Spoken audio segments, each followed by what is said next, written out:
Hola, benvinguts i benvingudes a la història que no sabies. Avui parlarem d'una emoció que tots coneixem molt bé, la por. Però no em refereixo només a la por que ens provoquen les pel·lis de Halloween ni les cases encantades de les sèries. La por és molt més antiga. És una emoció primària, un mecanisme que el nostre cervell ha desenvolupat per mantenir-nos vius. Quan tenim por, el cor s'accelera, respirem més ràpid, els músculs es tensen, tot el cos es prepara per fugir o per defensar-se. És, en definitiva, un sistema d'alarma incorporat. Els nostres avantpassats s'espantaven davant qualsevol soroll a la foscor, perquè podia significar un depredador a punt d'atacar. També temien les tempestes, els llamps, els terratrèmols, tot allò que no sabien explicar. I és clar, també hi havia la por a altres grups humans, a la violència, a perdre l'aixopluc o al foc. En un món ple d'incerteses, la por era l'única garantia de supervivència. En el fons, no hem canviat tant. Ells s'espantaven amb el soroll d'un animal de nit. Nosaltres, amb un soroll estrany darrere la porta quan estem sols a casa. El mecanisme és exactament el mateix, només han canviat els escenaris. I és clar, cada cultura li ha posat noms i formes diferents. A Catalunya, per exemple, la por va prendre cos en històries i llegendes que han passat de generació en generació. Pensa, doncs, en el comte Arnau, condemnat a cavalcar eternament com a ànima en pena pels seus pecats i abusos. De nit se'l sent galopant amb les cadenes fent soroll per les muntanyes. Encara més enrere, els follets i esperits de l'aigua que poblaven rius i estanys capaços d'arrossegar-te a l'infern si no els respectaves, o el temor d'endinsar-se als boscos a la nit, no fos cas que trobessis un home llop. Fa segles els catalans explicàvem històries per posar paraules i cara a allò que més temíem. Pintaven les seves cases de maneres especials i gravaven símbols i penjaven amulets a les portes.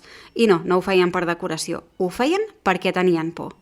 Por de molts sons reals i invisibles, del foc, de malalties, de la fam, de la mort que podia arribar sense avisar i fins i tot de forces que no podien controlar, com els pecats, els càstigs divins o la presència del dimoni.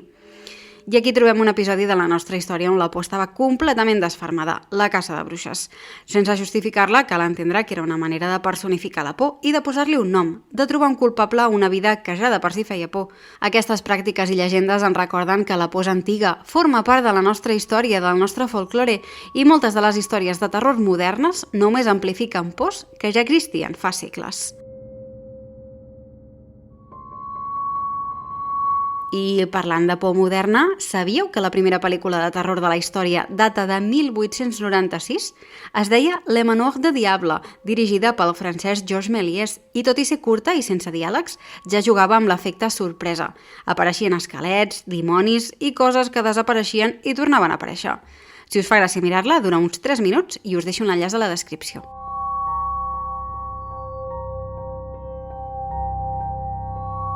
La por, doncs, no és nova, només que ara té una pantalla i un projector. Hollywood va agafar aquestes idees i les va transformar en màrqueting i vendes. Pels estudis, la por es va convertir en un producte. Imatges inquietants, efectes visuals, màscares de monstres i, sobretot, música estratègica. I és que la música és la gran creadora de la por. Un acord sostingut, un grinyol sobtat, un silenci que dura massa... Tot això fa que el nostre cervell s'encongeixi, que el nostre cor s'acceleri i que tinguem por encara que sapiguem que no hi ha ningú al costat. Però, en fi, no cal pas anar a Califòrnia per trobar escenaris dignes de pel·lis de terror. Aquí mateix, a Catalunya, tenim llocs que, si els visites, poden fer que et repensis això d'entrar-hi de nit. Així que avui et porto un top 5 de llocs que fan més cangueli de tot Catalunya. Si vols comprovar-ho, endavant, tot i que jo de tu no ho faria. Primer anem cap a Barcelona, a la Rabassada, el gran casino que ara són unes runes entre la vegetació de Collserola. Era un projecte ambiciós, hotel, casinos, jardins, atraccions... La llegenda afegeix una cosa fosca, una sala secreta on molts dels desesperats haurien acabat la seva vida. Avui, les parets que queden i els camins coberts per la brossa i les herbes conserven ecos d'aquells temps. Els que hi han entrat parlen d'un aire dens, de veus que semblen filtrar-se entre les herbes i de passos que no es corresponen amb ningú a la vista. És un lloc on la memòria del que va ser, riures, apostes i alcohol, topa amb la quietud de l'abandó i en aquesta topada neixen històries. Moltes són exageracions, sí. Algunes, segons diuen, no tant. D'aquí, la narrativa et porta pedra a pedra cap a Cardona, on el castell es va fer parador i la història s'hi va encabir com un moble antic. L'habitació 712 és la protagonista d'un rumor que s'ha passat de boca en boca. Veus que no tenen origen aparent, mobles que es desplacen i aixetes que s'obren sense mans. La història de Dalés, la jove que es va enamorar d'un home d'una altra fe i va tenir un final tràgic, li dona forma a la llegenda. El més interessant no és només l'anècdota, sinó com la gent la relata. Testimonis que descriuen la mateixa inquietud, però la interpreten en perspectives diferents. Uns hi veuen un espectre, d'altres una càrrega emocional antiga, i alguns tècnics hi apunten corrents d'aire, fustes mal assentades o expectatives que creen realitats. Més enllà de la possibilitat paranormal, hi ha aquí un punt que m'agrada destacar. Els llocs amb història acumulada retenen memòries de passió, de violència, de vida quotidiana, i la nostra manera de mirar-hi pot convertir aquestes memòries en un conte de por. Si vols, pots demanar dormir en aquesta habitació, que està disponible. Però vaja, jo per si de cas no hi aniria. A la Mussara, la cosa canvia. Ja no és un hotel ni un castell, sinó un poble deshabitat on la natura i la boira fan la seva pròpia escenografia. Des del 1959 hi ha cases abandonades i carrers que s'han buidat d'habitants que van alimentar històries de desapareguts, de pèrdues de temps i de pedres que, segons diuen, et poden desorientar. Molta de la llegenda respon a experiències reals de confusió en una geografia accidentada. La boira adquireix un gruix a certes hores i la foscor allarga les ombres. I afegeixes alguna anècdota d'un caminant que va tornar desorientat i tens el material perfecte per a una història que es repeteix. I és just aquí on es veu la part més interessant. El paisatge i la soledat poden treballar conjuntament amb la imaginació humana per crear relats que no sempre són fets, però que expliquen com vivim la por. I si pugem cap al Vallès i al Garraf, trobem els que alguns anomenen un triangle maleït. Vallgorguina, Jafre i la Torre Salvana. Formen una mena d'ecosistema de llegendes que combinen bruixeria, nens perduts i ruïnes. A Vallgorguina es parla de reunions al dolmen i de l'antiga por a la bruixeria. A Jafre, la història d'un infant ofegat a un pou alimenta l'ideal de plor nocturn que no es pot explicar. I a la Torre Salvana, les parets derruïdes i la silueta de la torre fan la resta. Darrere de cada una d'aquestes anècdotes hi ha sovint causes molt més prosaiques, so de vent en rajoles soltes, animals o la percepció humana que busca patrons. Però això no treu que el conjunt doni una sensació concreta, la d'un lloc que conserva restes d'angoixa col·lectiva.